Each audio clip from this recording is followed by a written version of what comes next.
Shalom, selamat pagi anak-anakku semuanya. Kita kembali lagi ya di kelas sekolah minggu, kelas pra-indria dan kelas indria. Saat ini musim hujan sudah datang. Bu Ajeng pesan anak-anak tetap jaga kesehatan ya. Dan tetap lakukan protokol kesehatan. Tetap semangat. Mari anak-anak, sebelum kita mulai kelas sekolah minggu, kita akan berdoa terlebih dahulu. Lipatkan tangan, tutup mata, kita berdoa. Tuhan Yesus yang baik, terima kasih untuk hari Minggu ini kami boleh bertemu kembali dengan teman-teman dan guru-guru kami. Meskipun kami masih belajar lewat online, Tuhan akan memberkati kami semuanya supaya kami mengerti maksud Tuhan melalui pelajaran sekolah minggu hari ini. Berkati ibu guru kami, berkati teman-teman kami. Di dalam nama Tuhan Yesus kami berdoa dan mengucap syukur. Haleluya. Amin. Nah anak-anakku sekalian, sekarang Bu Aci mau tanya nih, siapa yang pernah mendengar cerita tentang Putri Cinderella? Oh, ada yang tahu nih Bu Ajeng. Dari sini kelihatan. Siapakah yang tahu cerita tentang dongeng Timun Mas? Ada juga tuh adik-adik yang di rumah yang tahu. Nah, anak-anakku sekalian, cerita tentang Putri Cinderella dan Timun Mas itu adalah sebuah cerita dongeng. Maksudnya, cerita yang tidak benar-benar terjadi. Sekarang Bu Ajeng mau tanya, cerita tentang kelahiran Tuhan Yesus, apakah itu benar-benar suatu cerita yang benar-benar terjadi atau hanya sebuah dongeng? Bagaimana menurut anak-anak? Ketuplak, ketuplak, ketuplak, ketuplak, ketuplak, ketuplak.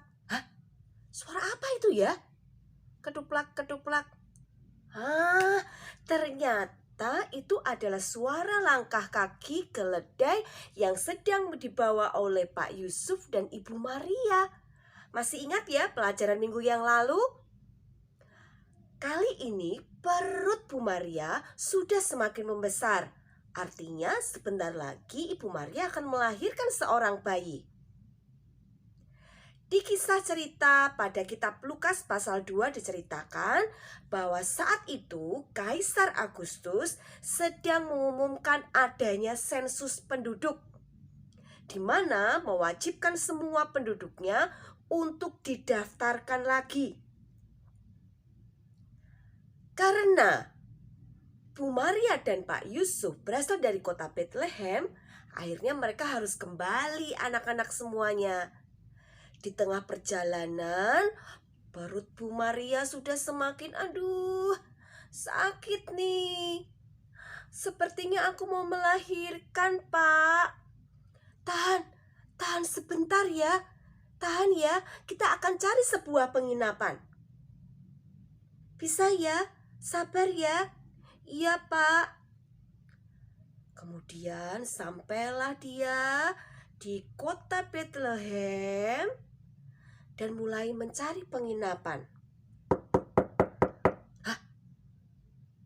Permisi, Pak. Adakah kamar kosong? Istriku mau melahirkan. Maaf, sudah penuh. Terima kasih. Kemudian Pak Yusuf pergi lagi ke rumah yang lain lagi untuk mencari sebuah penginapan. Permisi.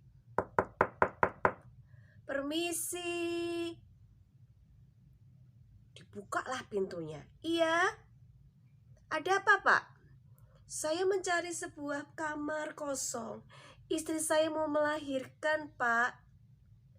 Maaf, sudah penuh. Baik, terima kasih, Pak.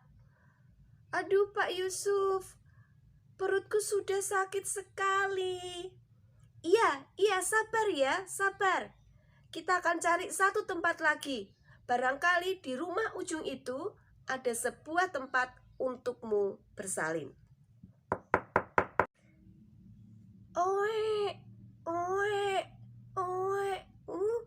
Bayinya sudah lahir. Pak Yusuf ingat pesan dari malaikat malam itu. supaya memberikan nama bayi itu adalah Yesus. Dia membungkus bayi dengan kain lampin dan menaruhnya di palungan. Palungan adalah suatu tempat untuk menaruh makanan ternak. Nah, anak-anak, apa yang bisa kita pelajari? Jadi cerita tentang kelahiran Tuhan Yesus memang benar-benar sungguh ada ya, dan bukan cerita bohongan, bukan cerita legenda.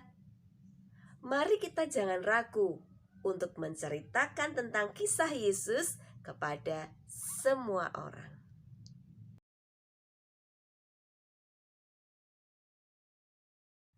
Mari kita berdoa. Tuhan Yesus, terima kasih karena Engkau telah lahir ke dunia. Engkau adalah Sang Juru Penyelamat kami. Engkau adalah Allah yang dijanjikan, yang turun ke bumi, turun ke dunia untuk menghapus dosa manusia dan menyelamatkan kami semua. Kami sungguh bersyukur Tuhan atas cerita kejadian yang benar-benar terjadi, bahwa Engkau lahir dan berada di dunia untuk menyelamatkan kami. Kami sungguh bersyukur. Terima kasih Tuhan Yesus, kami mau menceritakan tentang kabar baik ini. Tidak dengan ragu, tetapi dengan sungguh-sungguh kami bersuka cita menceritakan kepada orang lain. Biarkan kami menjadi berkat atas saudara kami, keluarga kami, lingkungan sekitar kami. Dalam nama Tuhan Yesus kami berdoa dan mengucap syukur. Haleluya. Amin. Ini anak-anak pelajaran sekolah minggu hari ini. Dan untuk tugas minggu ini, kalian bisa membuat prakarya bersama mama, papa, atau kakak. Yaitu kita mau membuat keterampilan membuat malaikat. Ya, membuat malaikat. Ibu kirimkan video panduan untuk membuat keterampilan tersebut. Atau boleh berkreasi sekreatif mungkin bersama dengan mama. Sampai jumpa lagi anak-anak minggu depan. Tuhan Yesus memberkati.